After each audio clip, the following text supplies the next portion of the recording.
Hi, I'm Dr. Mescu, the medical futurist. And if you hope to return to the good old days of seeing your doctor in person with every minor problem, I have bad news for you. Forget about it. Today, I want to address how COVID-19 changed the way we relate to healthcare and how this shift actually accelerated the digital health revolution. So let's talk about the new norm, remote care.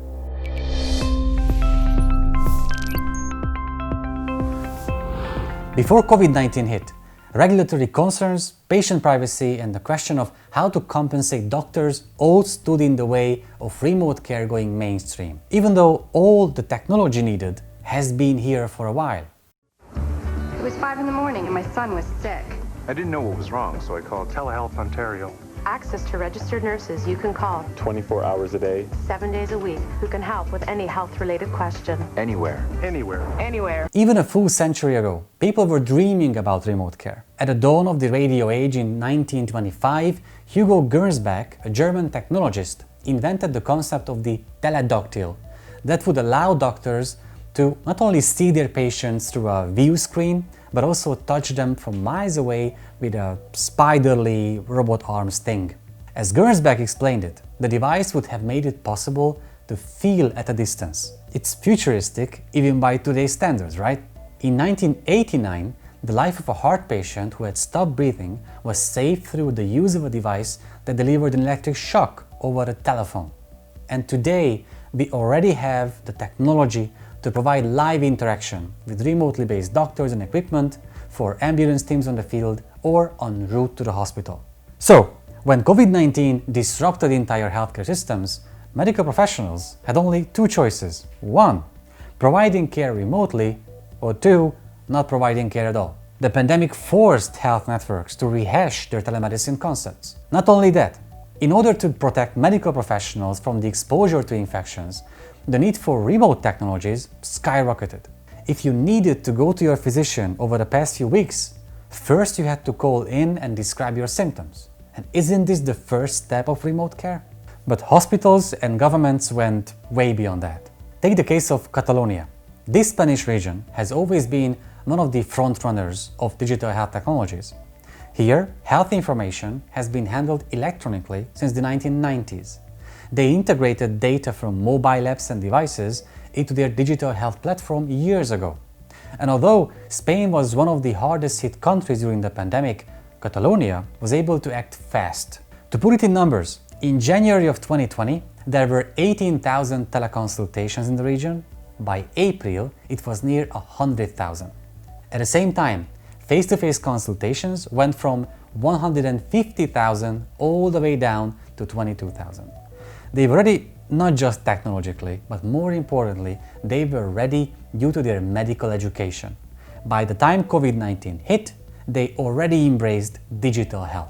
As I've said many times, the digital health revolution is not only a matter of technology, it is a cultural transformation. And disruptive technologies cannot bring change on their own. Take a look at telehealth. We had everything needed for this kind of remote care, but we were stuck with this old mindset that we needed to personally visit our healthcare providers with every minor problem we had. The COVID-19 crisis pushed us to change this mindset, and we finally took a seemingly small, but in reality gigantic step towards more efficient healthcare systems. It's easy to see these call-ins as a bandage during the time of crisis, but the WHO says there are more than 5 million healthcare professionals currently missing from healthcare systems worldwide. And you don't need to be a futurist to realize that this number is only going to get higher. As more people get access to healthcare, and as we get better at diagnosing them, the number of chronic patients will continue to rise. At the same time, we physically cannot train as many medical professionals as we need. Therefore, this gap is getting wider, and we have to find a way of filling it. Telehealth is a way of doing that. We could do it with chatbots and AI, but a real doctor-patient conversation is still a more compassionate solution. So in a way, for these overburdened healthcare systems, at least some of the effects of the pandemic were blessings in disguise. Otherwise, it would have been years before practitioners adopt the way of providing care without necessarily seeing patients face to face. Due to COVID-19, people who work in healthcare or engage with it these days are now realizing how to leverage the tools that have already been available for over a decade. And just like that, almost overnight, remote care has become the new norm. That is certainly true when it comes to non-hospitalized patients with COVID-19.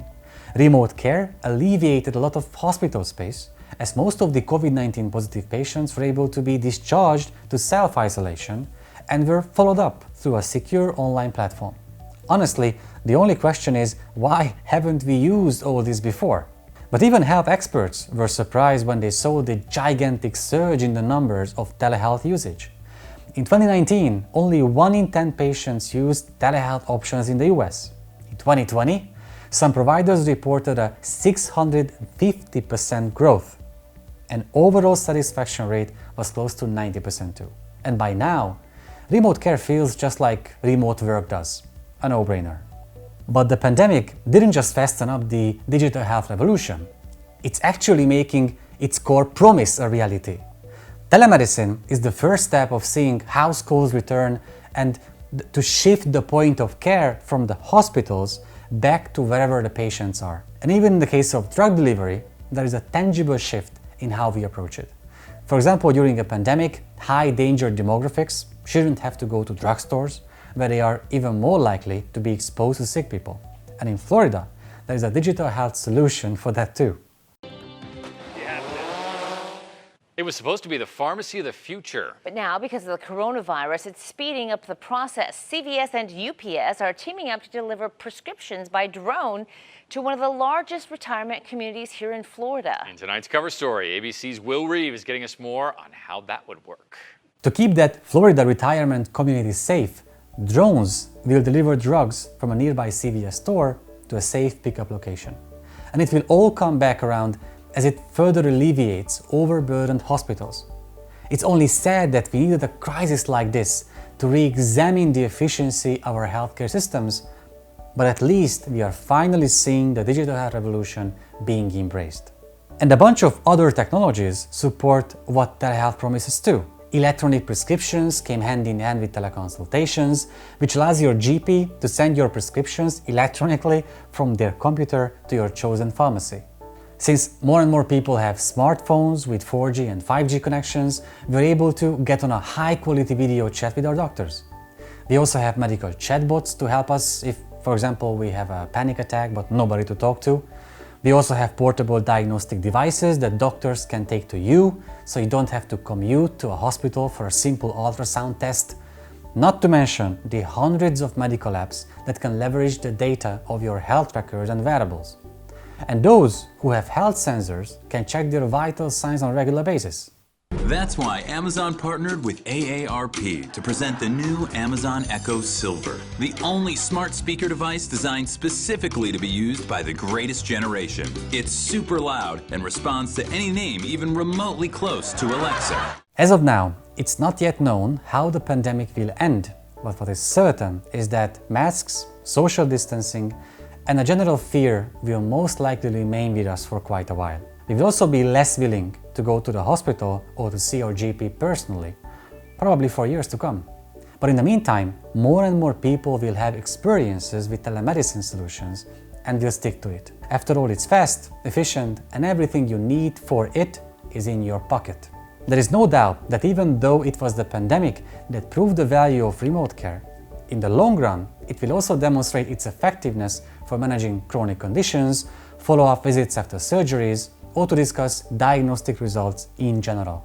And even in the post-pandemic world, when the need for remote care will not be as crucial as it was, demand will remain high. Now we are used to it and there is no going back. Patients will not wait for hours to see a doctor. They would rather stay at home and do chores while waiting for a doctor online.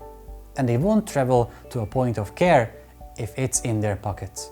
Overall, telemedicine is the only sustainable method. In many cases, it's definitely a better solution for both the patient and the doctor. But obviously, there will always be cases when patients will still need real doctors to give answers to their questions and to care for them in person. And doctors will have more time on their hands and will experience less burnout. Looks like a win-win situation, doesn't it? So from the patient side, we have an obligation to embrace and use these new methods of engaging with our healthcare providers. And from their end, they need to step out of their ivory towers and embrace these technologies as we take the first steps into the age of medical digitalization. Because make no mistake, behind telemedicine, there is a flood of disruptive solutions coming our way. So let's get used to it too. Until then, discover what telemedical apps and video consultation services your government, your healthcare provider, or your insurance company recommends. Check them out and be prepared so you will know how to use them when you actually need them. Cheers! If you like this video and want to hear more about telemedicine and the future of it, subscribe below.